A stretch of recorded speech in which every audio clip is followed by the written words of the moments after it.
दोस्तों हम फिर से लेकर आ चुके हैं आप लोगों के लिए सुबह की सभी ताज़ा और बड़ी खबरें।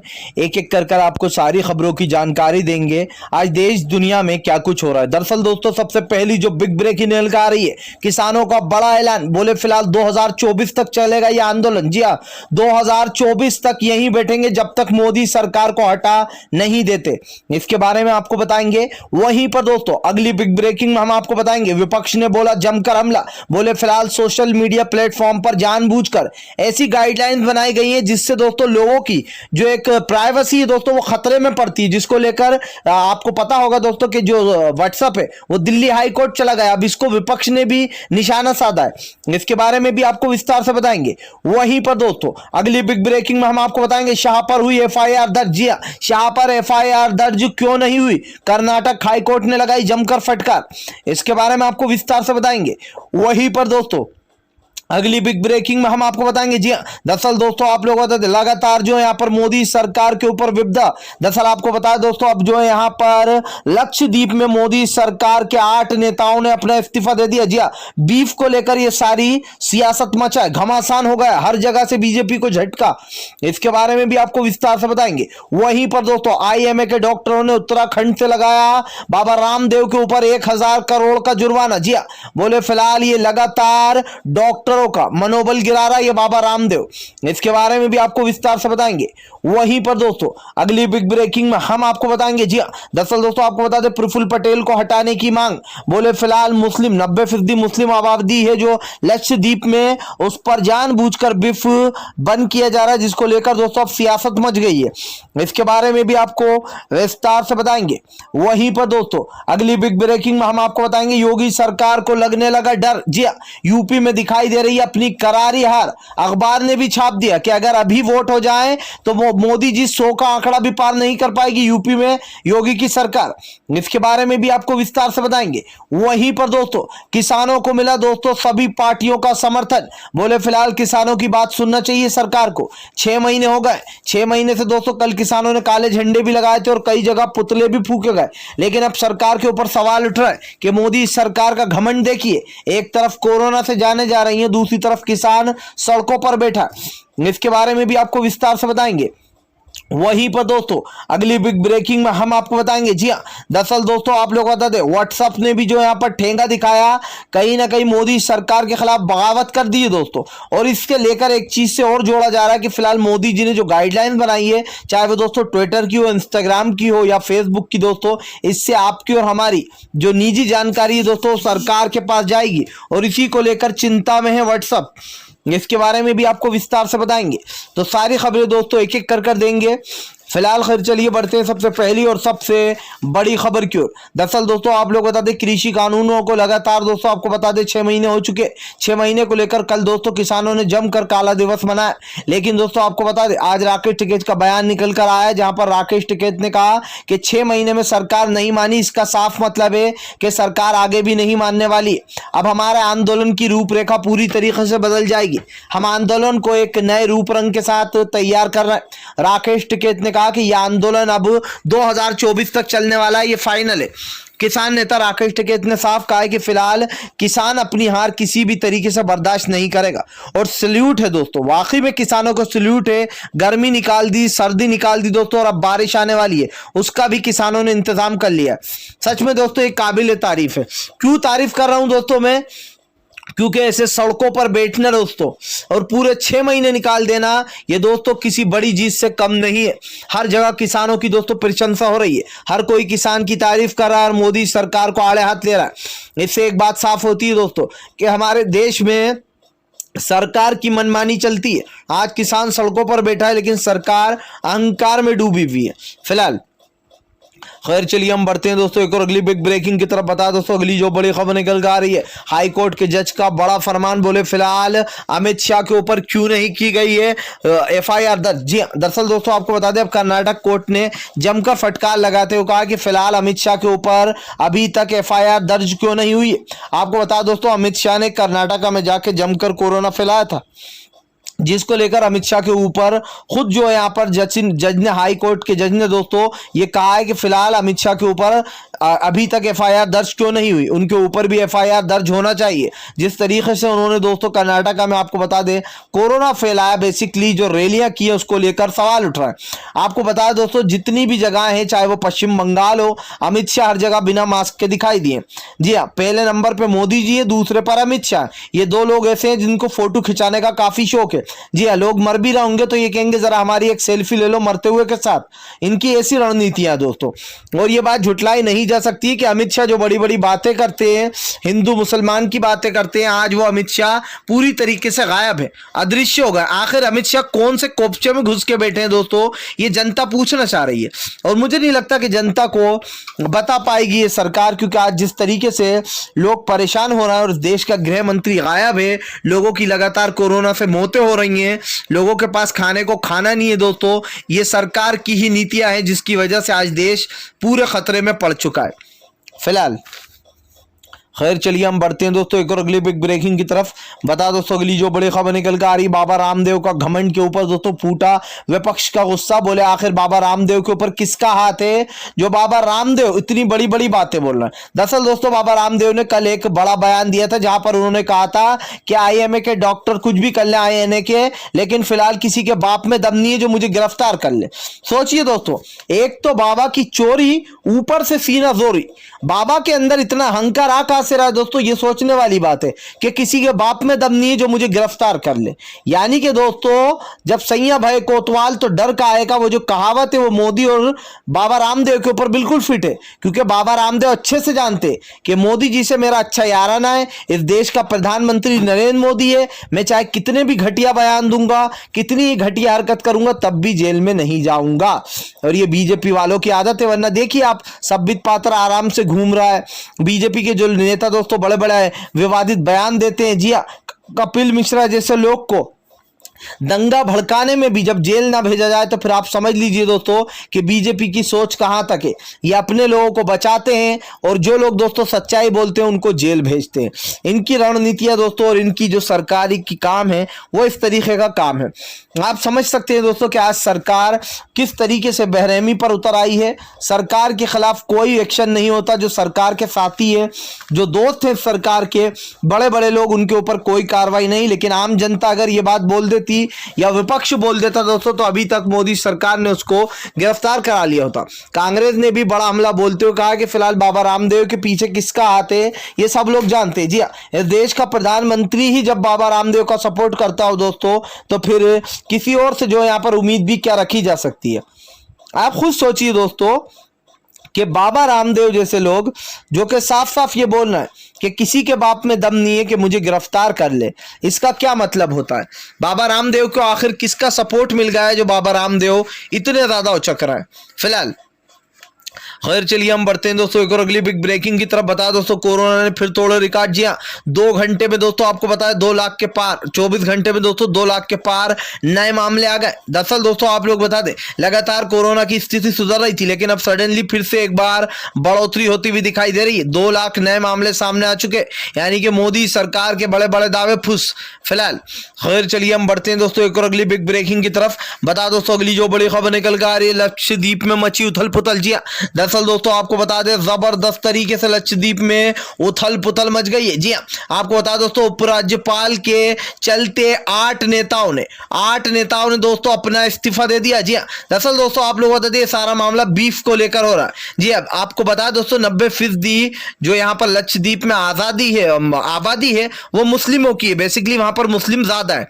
ये गुजरात का ही एरिया है दोस्तों लक्षद्वीप, और वहां पर आपको बता दोस्तों प्रफुल्ल भाई पटेल जो है वो उपराज्यपाल है, जिसको लेकर दोस्तों अब उपराज्यपाल के खिलाफ ही बीजेपी के नेताओं ने मोर्चा खोल दिया। बीजेपी नेता का कहना है कि फिलहाल ये हिंदू मुसलमान की भावनाओं को ठेस पहुंचाता है। किसी एक समुदाय को इस तरीके से टारगेट करना और बीफ को बंद करना यह सरासर अपमानित है और गलत है। और ऐसा नहीं है दोस्तों कि बीजेपी में वहां पर सिर्फ हिंदू ही हिंदू है, मुस्लिम लोग भी हैं बीजेपी पार्टी में। और प्रफुल्ल पटेल को लेकर दोस्तों अब नेताओं ने मोर्चा खोल दिया। उनका कहना है कि फिलहाल इस चीज को बर्दाश्त नहीं किया जाएगा।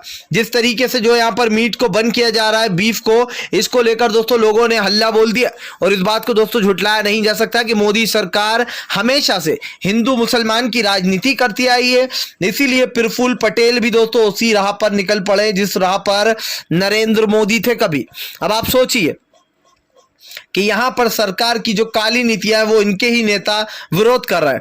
8 मंत्रियों का दोस्तों 8 बीजेपी नेता का इस्तीफा देना, इसका मतलब आप समझिए कि बीजेपी में दोस्तों उथल पुथल मच चुकी है। जी हाँ, बीजेपी का दोस्तों अब कोई दीन ईमान नहीं रह गया फिलहाल।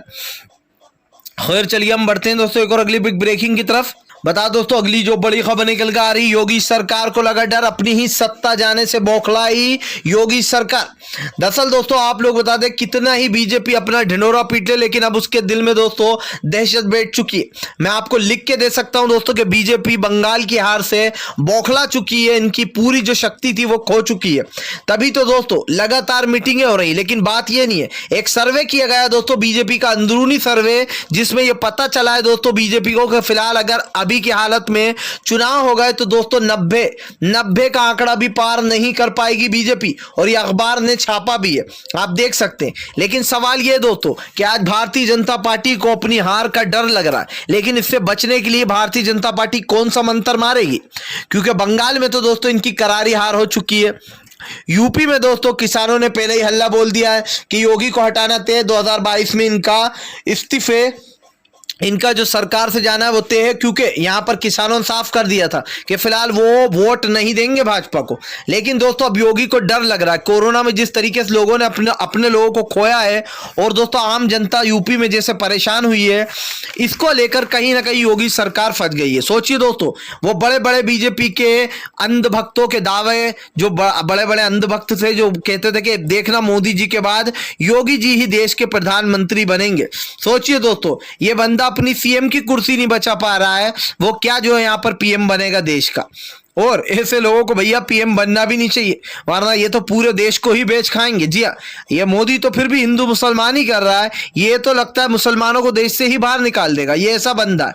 लेकिन दोस्तों कहते हैं ना कि हमेशा ऊपर वाला देख कर देता है, और योगी सरकार का सफाया होना तय।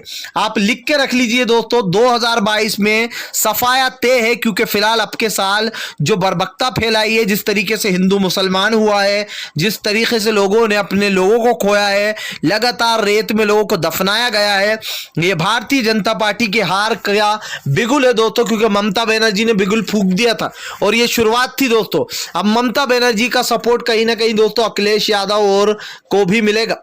साफ साफ दोस्तों आने में जो अगर सही जो मैं आपको बताऊं दोस्तों, जिसकी पार्टी सच में सत्ता में आती हुई दिखाई दे रही है वो अखिलेश यादव की सपा है, क्योंकि दोस्तों उन्होंने यूपी पंचायत चुनाव में करारी हार दी है। हालांकि लोग कांग्रेस का सोच रहे थे, लेकिन दोस्तों आपको बता दें कांग्रेस लगता नहीं है कि वहां पर इतना अच्छा प्रदर्शन कर पाएगी, क्योंकि दोस्तों मैं आपको बता दूं कांग्रेस का जो है यहाँ पर इतने वोट आते हुए दिखाई नहीं दे रहे हैं फिलहाल। खैर चलिए हम बढ़ते हैं दोस्तों एक और अगली बिग ब्रेकिंग की तरफ। बता दोस्तों अगली जो बड़ी खबर निकल कर आ रही है, आपको बता दें किसानों के समर्थन में उतरे दोस्तों बीजेपी के नेता। जी हाँ, दरअसल दोस्तों आप लोग बता दें आरजेडी के सभी नेताओं ने किया किसानों का समर्थन, बोले फिलहाल इस तानाशाह सरकार को सबक सिखाने के लिए हमेशा किसान के साथ खड़े। आपको बता दोस्तों मृत्युंजय तिवारी ने भी साफ कह दिया कि फिलहाल वो पूरी तरीके से किसानों के साथ है। उनका कहना है कि फिलहाल आज किसानों को ये सरकार लगातार रोडों पर बिठाए हुए, सरकार को सब कुछ दिखाई दे रहा है कि किसान परेशान हो रहा है, किसानों की जानें जा रही हैं, लेकिन उसके बाद भी ये घमंडी सरकार दोस्तों अपनी हार मानने को तैयार नहीं है। आपको बता दोस्तों इससे पहले राकेश टिकैत ने भी ऐलान किया था कि फिलहाल ये आंदोलन लंबा चलेगा, और अब कहीं ना कहीं आरजेडी के नेताओं ने भी दोस्तों सपोर्ट कर दिया फिलहाल। खैर चलिए हम बढ़ते हैं दोस्तों एक और अगली बिग ब्रेकिंग की तरफ। बता दोस्तों अगली जो बड़ी खबर निकल कर आ रही है, आपको बता दें बुरी तरीके से फंस गई मोदी सरकार, व्हाट्सएप की प्राइवेसी को लेकर उठ गई है उंगलियां। दरअसल दोस्तों ये तो आपको पता ही है कि व्हाट्सएप अब जो यहाँ पर हाईकोर्ट जा चुका है, ये आपको पता होगा। लेकिन दोस्तों अब जो यहाँ पर एक नया अपडेट निकल कर आ रहा है, जहां पर व्हाट्सएप ने साफ कहा है कि फिलहाल अगर हम सरकार की कोरोना की गाइडलाइंस को मानेंगे तो इससे पूरी तरीके से जो आम जनता की प्राइवेसी है वो खत्म हो जाएगी। आपको बता दोस्तों ट्विटर तो पहले ही जा चुका था हाई कोर्ट, लेकिन अब जो यहाँ पर जबरदस्त तरीके से व्हाट्सएप भी जा चुका है। व्हाट्सएप का साफ कहना है कि फिलहाल अगर हम सरकार को सभी की जानकारी देंगे तो उनकी जो निजी जानकारियां हैं दोस्तों और जो प्राइवेसी है वो खतरे में पड़ जाएगी। और दोस्तों इस बात को झुटलाया भी नहीं जा सकता कि फिलहाल केंद्र की मोदी सरकार जो है दोस्तों वो लोगों की एक तरीके से सारा जो डेटा है वो हासिल करना चाहती है। आपको बता दोस्तों आरोग्य सेतु ऐप जो थी वो भी खतरनाक साबित है, उससे भी लोगों का डेटा लीक हो रहा है, लेकिन उसके बावजूद भी मोदी सरकार ने उस ऐप को दोस्तों लॉन्च किया और उस ऐप का पता ही नहीं है कि किसने बनाई है। लेकिन सवाल ये उठता है दोस्तों कि आखिर ऐसी क्या अड़ी पड़ रही है मोदी सरकार को जो अब लोगों की प्राइवेसी से खतरा करने जा रही है। जी हाँ, हालांकि दोस्तों आपको बता दें कि इंस्टाग्राम ने कहा है, फेसबुक ने कहा कि हम तो सरकार की गाइडलाइंस मानने को तैयार है। और जाहिर सी बात है दोस्तों, फेसबुक वालों का ही व्हाट्सअप वो भी है इंस्टाग्राम, लेकिन दोस्तों अब व्हाट्सअप ने बगावत कर दी और इससे साफ दिखाई दे रहा है कि फिलहाल सरकार जो है दोस्तों वो लोगों की निजी जानकारी निकालने की फिराक में है फिलहाल। खैर चलिए हम बढ़ते हैं दोस्तों एक और अगली बिग ब्रेकिंग की तरफ। बता दोस्तों अगली जो बड़ी खबर निकल कर आ रही है, आपको बता दें फिलहाल भारतीय जनता पार्टी के खिलाफ बरसे राहुल गांधी। बोले फिलहाल केंद्र सरकार पूरी तरीके से विफल। पहले जो है यहाँ पर दोस्तों आपको बता दें वैक्सीन को लेकर कोई इंतजाम नहीं था, पहले कोरोना को लेकर कोई इंतजाम नहीं था और अब ब्लैक फंगस को लेकर सरकार के पास कोई भी इंतजाम नहीं है। दरअसल दोस्तों आप लोग बता दें लगातार ब्लैक फंगस तेजी से बढ़ रहा है, जिसको लेकर सरकार के पास दोस्तों कोई भी इंतजाम नहीं है। सरकार एक तरफ दोस्तों कोरोना से लड़ने के लिए बड़े बड़े दावे करती रही, लेकिन फिलहाल फुस हो गई, क्योंकि जिस तरीके से यूपी में दोस्तों जाने गई हैं और हर जगह लोगों की जाने जा रही हैं, इसको लेकर सरकार की नीतियों पर सवाल उठने लगे। सवाल ये नहीं है दोस्तों कि फिलहाल सरकार की नीतियों पर सवाल उठ रहा है, सवाल ये भी है कि आज भारतीय जनता पार्टी लगातार गिरती चली जा रही है। आपको बताता चलूं दोस्तों, यहां पर साफ साफ बताया गया है कि किस तरीके से जो यहां पर ये ज्यादातर बढ़ रहा है ब्लैक फंगस, और इसको लेकर सरकार ने अभी तक दोस्तों कोई जानकारी प्राप्त नहीं है, ना ही सरकार ने इसका इंतजाम कर रखा है। यानी कि दोस्तों कोरोना की तरह इसको भी बढ़ाने की फिराक में सरकार फिलहाल। खैर चलिए हम बढ़ते हैं दोस्तों एक और अगली बिग ब्रेकिंग की तरफ। बता दोस्तों अगली जो बड़ी खबर निकल कर आ रही है, आपको बता दें पूरे देश भर में उठ रही मांग बाबा रामदेव के ऊपर हो एफआईआर दर्ज। जी हाँ, कहाँ है नरेंद्र मोदी। दरअसल दोस्तों आप लोग बता दें अब बाबा रामदेव के साथ लोगों ने मोदी सरकार को भी आड़े हाथ ले लिया। लोगों का कहना है कि फिलहाल भारतीय जनता पार्टी बाबा रामदेव जैसे लोगों का समर्थन करती है, ताकि ये लोग देश में जो है यहाँ पर दोस्तों एक तरीके से भ्रम फैलाएं और भ्रम के सहारे ही अपना धंधा चलाए। आपको बता दूं दोस्तों बाबा रामदेव जो वो लगातार डॉक्टरों के ऊपर कमेंट कर रहा है, कभी कह रहा है किसी के बाप में दम नहीं है मुझे गिरफ्तार कर ले, तो कभी कह रहा है इन डॉक्टरों को खुद ही को नहीं पता कि होम्योपैथिक क्या होता है। जी हाँ, इनके डॉक्टर खुद ही वैक्सीन ले लेके मर रहा है। इस तरीके के दोस्तों विवादित बयान दे रहे हैं बाबा रामदेव। लेकिन अब यहां पर सरकार पर सवाल उठने खड़े हो गए कि क्या बाबा रामदेव जैसे लोगों के ऊपर कोई एफआईआर नहीं होगी, और वहीं पर अगर कोई सरकार की आलोचना कर दे तो उसके ऊपर फौरन एफआईआर दर्ज हो जाती है। लेकिन आपको इनसे क्या करना सरकार को दोस्तों, ये तो डॉक्टर हैं, लोगों की जान बचा रहे हैं, तो क्या हुआ, सरकार को थोड़ी ना कुछ लेना देना है। ये डॉक्टर है तो हुआ करे, भले इनकी बेइज्जती कर रहा है बाबा रामदेव तो करा करे, क्योंकि वो बाबा रामदेव मोदी जी के पुराने मित्र हैं भैया, वो कुछ भी कर सकते हैं। जी हाँ, वो तो मोदी जी का बस नहीं चल लिया, वरना बाबा रामदेव को ही अगला प्रधानमंत्री खड़ा कर देते वो। लेकिन दोस्तों यहां पर सवाल यह उठता है कि ऐसे लोग जो हमारे देश के लिए खतरा है, जो लोगों को गलत जानकारी दे रहे हैं कि डॉक्टर ही वैक्सीन ले लेकर मर रहे हैं, इसका क्या मतलब निकाला जाए। क्या आप वैक्सीन पर सवाल उठा रहा हो, क्योंकि जिस वैक्सीन को मोदी जी ने कहा था कि वैक्सीन बहुत ही इंडिया की वैक्सीन पर भरोसा करें, उन्हीं चीजों पर आप सवाल उठा रहा हो। आप देश के डॉक्टरों पर सवाल उठा रहा हो। आपके नरेंद्र मोदी एक दिन के लिए टसुए बहाने लगते, झूठे आंसू बहाते मगरमच्छ वाले, और दूसरे दिन आप जो है लगातार डॉक्टरों की बेइज्जती करते हो। तो वो जो प्रधानमंत्री हुए थे वो ठीक था, या ये जो बाबा रामदेव को सपोर्ट मिल रहा है प्रधानमंत्री का, ये सही है। फिलहाल अगर आप भी दोस्तों शांतिपूर्ण ढंग से पीएम की इन सभी गलत नीतियों का दिल से विरोध करते हो और आप मानते हो सरकार बस एक तानाशाह सरकार है दोस्तों, इसको तत्काल में अपना इस्तीफा दे देना चाहिए, तो इस वीडियो को ज़्यादा से ज़्यादा शेयर कीजिए, लाइक कीजिए, और अगर आप हमारे चैनल पर पहली बार आए हैं तो सब्सक्राइब करने के साथ साथ पास में एक घंटी आएगी यानी कि बेल आइकन, उसको ज़रूर दबाएं ताकि हमारा हर वीडियो की अपडेट आपको मिल पाए।